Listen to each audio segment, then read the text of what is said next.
तमाम खास मेहमान हमारे साथ जुड़े हुए हैं। हम सीधे हमारे सहयोगी डॉक्टर वर्मा के पास जा रहे हैं। डॉक्टर वर्मा, जो पूरी स्थिति बीजेपी को लेकर के बन रही है, बाहरी लोगों का समर्थन लिया गया, उन्हें पार्टी में ले लिया गया, टिकट दे दिया गया, लेकिन कहीं ना कहीं बीजेपी को इस पूरे मसले पर अपने आप जो लोग हैं उनसे, पार्टी के अंदर के पार्टी के वरिष्ठ लोगों से कहीं ना कहीं सलाह मशवरा कर लेना चाहिए था। लगातार एक के बाद एक हर रोज इस तरीके की बातें सामने आ रही, काफी हद तक नुकसान पहुंचाएंगे ये पार्टी की साख को। देखिए रूबी, इस समय भाजपा में एक विषम स्थिति उत्पन्न हो गई है। भाजपा का जो नेतृत्व है वो ये चाहता है कि करो मरो की लड़ाई कर रहा है। अगर आपकी सत्ता नहीं मिली तो बस गए, तो डू एंड डाई कर रहे हैं। और उनको जहां से भी लगता है कि हमको एक सीट मिल जाएगी उसको धरते फोड़ते हैं, भले ही अपने नाराज हो जाए। ना कोई सिद्धांत, ना कोई नीति, ना कोई पालन। इसी प्रकार से जो नीचे का तबका था, जो 5-5 साल से बेचारा परेशान था, संघर्ष करते थे, जैसे मैं नाम लेके बताता हूँ, हमारे कानपुर में महाना जी 5 वर्ष से संघर्ष कर रहे थे और टिकट के दावेदार थे। जब मोदी लहर हुई तो उनको लगा अब तो क्या कहने, अब तो बिल्कुल सीट निकल गई। आपने उनको एकदम दाव दे दिया और मुरली मनोहर जी को ला करके यहाँ पर खड़ा कर दिया। इसके कारण एक अजीब सा माहौल पैदा हो गया। दूसरी चीज, जो ये कहते हैं कि संसदीय दल किसी की कोई चलवल रही नहीं है, चल किसकी रही है, जो चाह रहा। अब देखिए साबिर अली साहब को किया इन्होंने जब जरा भी मुख्तार अब्बास नकवी ने कहा तो उन्होंने बाहर कर दिया। कर्नाटक में भी आपको देखिए मुतकील का नाम आपको मालूम है। अरे इसको छोड़िए, यही हाल इनका विधानसभा चुनाव में था। बाबू सिंह कुशवाहा को लेके आए, ये बड़े बड़े दिग्गज, विनय कटियार और सब बड़े बड़े नेता थे, और क्या हुआ, आपने उनको भी बाहर कर दिया। जैसे अल्लाह बचा, क्या कर रहे हैं ये लोग। ये पार्टी तो एक इतने अनुशासन की, इतनी नीति की, विचारधारा की पार्टी थी, लेकिन जब आज इस स्थिति को देखा जाता है तो आम लोगों में यही लग रहा है कि किसी तरीके से इनको सत्ता चाहिए। इसी प्रकार से इस अगर ये लोकप्रियता है, लहर है, क्यों भाग रहे हो भाई, क्यों आप बनारस जा रहे हैं, क्यों आप राजनाथ जी वहां लखनऊ जा रहे हैं, क्या कारण। अरे भाई अपनी अपनी सीट पे लड़ लो और वहां से आप जीत करके आ जाओ। लेकिन कुछ नहीं, केवल सिर्फ कुर्सी कुर्सी कुर्सी बीजेपी मची हुई है और उसी कारण इनका अंदर। और लोग क्यों नहीं बोल रहे हैं, क्योंकि उनको ये दिख रहा है। एक मेरी बात पूरी हो जानी चाहिए, मेरी बात पूरी हो जानी चाहिए, मेरी बात पूरी हो, फिर आप कहिएगा। इसी प्रकार से जो असंतोष है, अभी मैं एक दिन हमारे कानपुर में एक मित्र थे, वो चुनाव समिति में थे। मैंने उनसे कहा भाई तुमको तो चुनाव समिति से हटा दिया गया। बोले मतदान के बाद बात करूंगा। इतना भय, इतना डर है इन लोगों में। बोले हमने कहा भाई बताओ तो भैया तुम्हारे साथ क्या हो गया, तुम तो मेरे मित्र हो बीजेपी में। अरे कहने नहीं कुछ नहीं, अब जो हो रहा ठीक है हो रहा है। मतदान के बाद ये है विषम स्थिति और इसका विस्फोट मिलेगा। अब बोलिए आईपी सिंह साहब। डॉक्टर साहब, जो 10 साल का कुशासन कुछ कह रहे हैं, डॉक्टर साहब से मैं पूछना चाहता हूं कि डॉक्टर साहब के मन में क्या है, वो चाहते क्या है। अगर मोदी जी का इतना उनके मन पर, उनके मनोदशा पर इतनी असर पड़ा, तो मैं डॉक्टर साहब से पूछना चाहता हूं कि डॉक्टर साहब चाहते क्या है। ये हाफती कांग्रेस जो उसका 10 वर्षों का कुशासन है, उसका जो आज तक के इतिहास में इतना भ्रष्टाचार, जो सीएजी ने कहा कि 1,76,000 करोड़, 76,000 करोड़, 11,000 करोड़, कोयला घोटाला, मतलब घोटालों की झड़ी लग गई, लाइन लग गई। हाँ, तो आईपी सिंह साहब, ये पूरी जो झटपटाहट बीजेपी की है, ये जो तेजी में फैसले लिए जाते हैं, परिवर्तन किए जा रहे हैं, ये जनता को कांग्रेस के कुशासन से बचाने के लिए है, या फिर खुद सत्ता की कुर्सी की चाहत है? शासन करे। हाँ। अगर कांग्रेस नहीं करे तो फिर कौन करे। हाँ। अगर मोदी नहीं तो फिर कौन। डॉक्टर साहब बताएं इस बात को। नहीं, सवाल वो नहीं है, सवाल वो नहीं है, सवाल ये है कि मोदी को लेकर जो परिवर्तन किए गए, जो चीजें की गई, उस पर जो पार्टी के वरिष्ठ और पुराने लोग नाराज हो रहे हैं, जो नींव का पत्थर है पार्टी की, उनकी नाराजगी क्यों, और नाराजगी इस तरीके से कि सड़कों पर चली है। भारतीय जनता पार्टी लोकतांत्रिक जो भी पार्टी का बंदा है इस बात को उठाने की कोशिश करता है, उस बाहर का रास्ता दिखा दिया जाता है। कोई पार्टी देश में बिल्कुल नहीं है। हाँ, ऐसी जो अपनों को भारत का रास्ता दिखा रही है। जसवंत सिंह को आपने 6 साल के लिए निकाल दिया सिर्फ इसलिए कि उन्होंने बाड़मेर से टिकट मांगा था। आपने कांग्रेस के आए एक बंदे को टिकट दे दिया। आप रूबी, अब मेरी बात ध्यान से सुनिए रूबी जी। बोलिए। मानी जसवंत सिंह जी पिछला चुनाव जो था दार्जिलिंग से जाके लड़े थे। हाँ। रूबी जी, पिछला चुनाव जसवंत सिंह जी दार्जिलिंग जाके लड़े थे। वो सीट बिल्कुल हमारी सीट नहीं रहती। हाँ। और वहां परिस्थितियां जो बनी, जो हमें वहां सिचुएशन लगा कि ये व्यक्ति जीत सकता है, इसलिए जसवंत सिंह जी के लिए माननीय राष्ट्रीय अध्यक्ष जी ने कहा कि हम उनका सम्मान करते हैं, वो हमारी पार्टी के वरिष्ठ नेता हैं। जब उनको मिलने को होता तो मैं खुद राष्ट्रीय अध्यक्ष के नाते मैं अपने आवास पर उन्हें नहीं मिलाता, मैं उनके फोन आने पर उनको मैं मिलने को जाता हूं। बिल्कुल वो अटल जी के अति सहयोगी व्यक्ति रहे हैं, पार्टी की मतलब वो पार्टी के स्तंभ हैं। भारतीय जनता पार्टी उनका अपमान कैसे कर सकती है? और पिछले 10 से 20 वर्षों का अगर आकलन देखिए तो मानी जोशी जी राज्यसभा में रहे हैं, हाँ। मानी जसवंत सिंह जी राज्यसभा में रहे हैं, मानी जेटली जी आज भी राज्यसभा में हैं, सुषमा जी राज्यसभा में रही हैं। ऐसा जो लोग चुनाव अगर नहीं लड़ते हैं और इतनी बड़ी पार्टी देश की है तो पार्टी उनका विचार करती है। नहीं रही भाई साहब, सुषमा जी तो ज्यादातर लोकसभा में ही रही।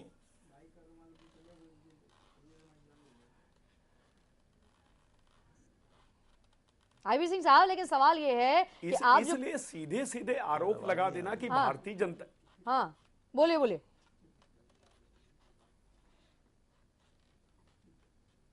देखिए सिंह साहब, आप जो बात मुझसे कह रहे हैं कि हारूबी जी क्या अपेक्षा करते हैं, हम अपेक्षा ये करते हैं कि भारतीय जनता पार्टी जो थी जैसे ही वैसी ही अनुशासित पार्टी हो और उसमें एक विचारधारा का प्रवाह हो, उसमें जो लोकतांत्रिक प्रक्रिया है वो चालू हो। लेकिन जब से भाजपा में सत्ता का चस्का लगा है उस समय से उसका चाल चलन चेहरा सब बदल गया। मैं नहीं कह रहा हूं, ये तो आपके गोविंदाचार्य जी ने कहा था, तब से ये बात चल रही है, जिनको जो आपके यहाँ प्रमुख लोग थे।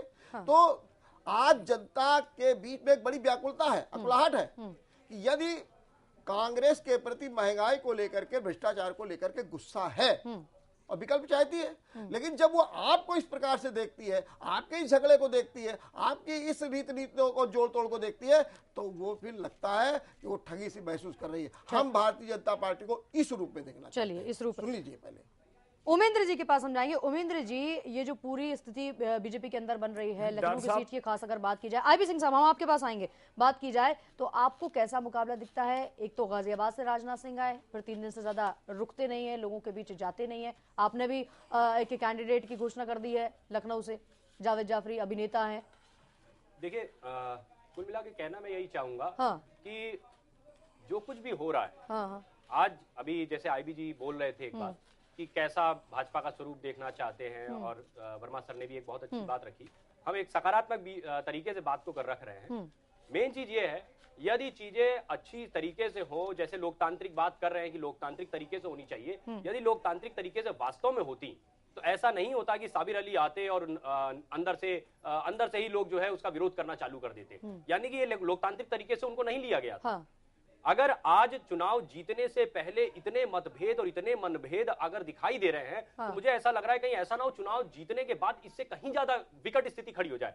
जो सरकार मतलब कांग्रेस को, हम निश्चित रूप से कांग्रेस ने देश का बंटा आधार कर रखा है और कांग्रेस का विकल्प देश को चाहिए, लेकिन देश का विकल्प, इनकी पार्टियां भी देश का विकल्प ऐसा विचार करें। आईबी जब आप बोल रहे थे मैं बीच में नहीं बोलता हूं, बनाइए आईबी जी मैं चाहूंगा उमेंद्र जी के सवाल ये है कि लखनऊ बन के आप आ रहे हैं, आईपी सिंह साहब आपके पास आएंगे, आईपी सिंह साहब हम आपके पास आएंगे। उमेंद्र जी, सवाल ये है कि लखनऊ की जो सीट है उस पर आप कैसा मुकाबला फिलहाल देखते हैं?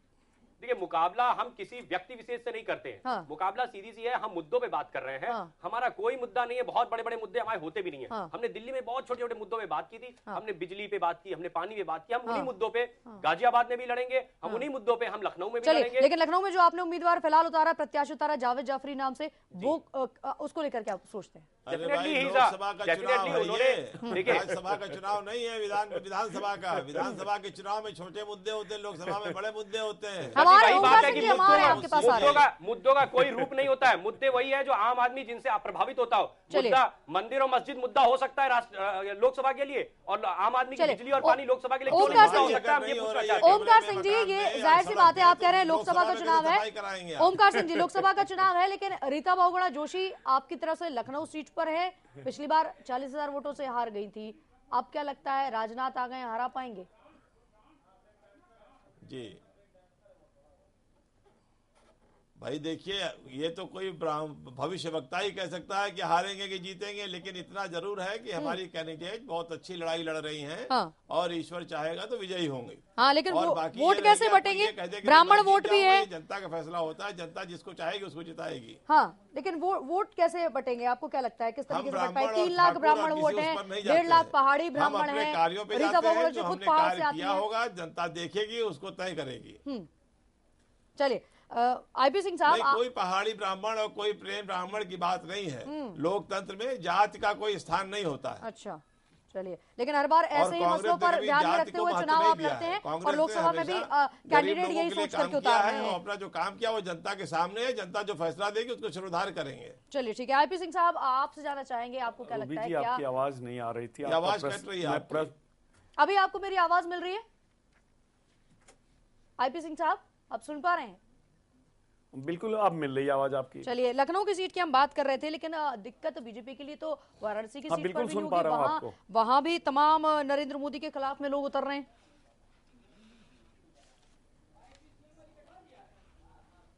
हम चाहते हैं कि पूरी जितना इंटायर अपोजिशन है वो सब एक हो जाए। हाँ। और एक होके हमारे सामने लड़ ले। हम तो वेलकम करना चाहते हैं कि आप आइए तो हमारे सामने लड़िए। सबका स्वागत है, मुख्तार अंसारी का भी स्वागत है। अरविंद केजरीवाल भाई आ गए, उन्हें भी गंगा जी में कितना पानी है वहां पता चलेगा। हाँ। कांग्रेस पार्टी अगर दिग्विजय सिंह दिग्गी राजा साहब को उतार देती है तो अति उत्तम। हम तो चाहते हैं वो भी आ जाएं। आज पी चिदम्बरम जिसने भारत की अर्थव्यवस्था का बैंड बजा दिया, जिस आदमी ने भारत की अर्थव्यवस्था को 95-96 के आसपास पहुंचा दिया, वो भी आज उनका भी स्टेटमेंट आया कि मैं भी बनारस से लड़ना चाहता हूं। तो हम तो चाहते हैं कि सबके सब आए और मोदी जी के सामने एक बार सबके सब लड़ लें। चलिए, सारे लोग हम तो स्वागत करना चाहते हैं, आप आइए। तो उससे कैसे पार पाएंगे? आपके यहाँ फैसले होते हैं, लोगों से पूछा नहीं जाता है क्या? सलाह मशवरा लेकर के नहीं होते हैं? रूबी जी, मैं आपको आपकी स्टूडियो में वचन देना चाहता हूं कि ऐतिहासिक वोटों से मोदी जी जीतने जा रहे हैं और कोई रोक नहीं सकता है। गारंटीड, कोई रोक नहीं सकता मोदी जी को, क्योंकि देश की जनता ने तय कर लिया है कि मोदी जी को जीतना है और भारत का प्रधानमंत्री बनना है। ये देश की जनता ने तय किया, राजनीतिक दलों ने नहीं तय किया है, जनता ने तय किया है। और मैं कांग्रेस के बारे में बताना चाहता हूं कि कांग्रेस मुसलमानों को गुमराह करके उन्हें डरवा करके वो जहां से वोट चुनाव लेना लड़ रहे हैं चाहती है। अपने ही संसदीय क्षेत्र में लोगों के साथ उनका जो बर्ताव है वो किस तरह का है, जरा उस पर भी तो नजर डाल लीजिए। वो असर नहीं दिखाएगा क्या? मुरली मनोहर जोशी यहाँ कानपुर आ गए, यहाँ लोगों से मिलना नहीं चाहते, यहाँ पार्टी के जो कार्यकर्ता हैं उनसे मिलना नहीं चाहते, दूरियां बना करके रखते हैं। खुद आपकी पार्टी के लोग आरोप लगाते हैं। विकास जायसवाल को इसलिए आपने बाहर कर दिया। नहीं, आप रूबी जी कभी आप उनको मिलने को जाइए ना, आप जाइए। वो अगर मिलते नहीं तो लोकतंत्र में इतना समय वो खड़े नहीं रहते। ये बिल्कुल मिथ्या आरोप है, मैं इससे सहमत नहीं हूँ। ये मिथ्या आरोप है। लोकतंत्र में आदमी तभी जीवित रहता है, तभी काम कर पाता है जब वो जनता और मीडिया ने खुद ने कोशिश की थी मुख्तार अब्बास नकवी के मसले पर और साबिर अली के मसले पर। जब मीडिया उनसे रिएक्शन जानने पहुंची तो उन्होंने दूर कर दिया मीडिया को, बात नहीं की और बोलते हैं कुछ भी उसकी जिम्मेदारी मेरी नहीं है। जवाब तक देना नहीं चाहते। वो मीडिया से दूरी बनाते हैं, जनता से दूरी बनाते हैं, नगर चुनाव में लगे हुए नगर संगठन के जो लोग उनसे दूरी बनाते हैं। अध्यक्ष जी का विषय है और उस पर राष्ट्रीय अध्यक्ष जी का जो भी मार्गदर्शन हुआ है उस पर कार्रवाई हुई है।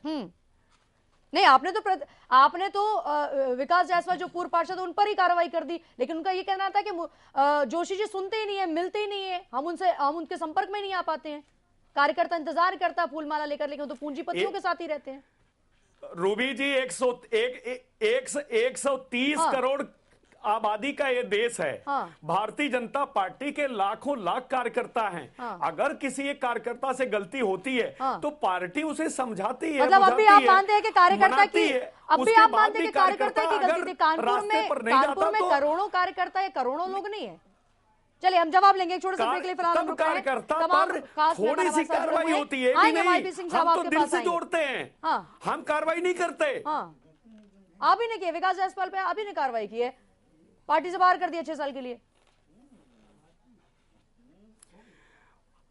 आप नोट कर लीजिए, जिस कार्यकर्ता को कह रहे हैं कि उसके ऊपर कार्रवाई हुई है, कल भी वो काम करेगा भारतीय जनता पार्टी में और परसों भी वो कार्यकर्ता रहेगा भारतीय जनता पार्टी का। लेकिन जोशी जी अपना तरीका शायद नहीं बदलेंगे और उसी के चलते कार्यकर्ता निराश है, परेशान। हम तो दिल से जुड़ते हैं। हाँ, उसी तब मोदी जी लेकिन अपना तरीका नहीं बदलेंगे। आएंगे हम आपके पास, आएंगे, एक छोटा सा ब्रेक लें, रुक रहे हैं, उसके बाद हम बढ़ेंगे आगे।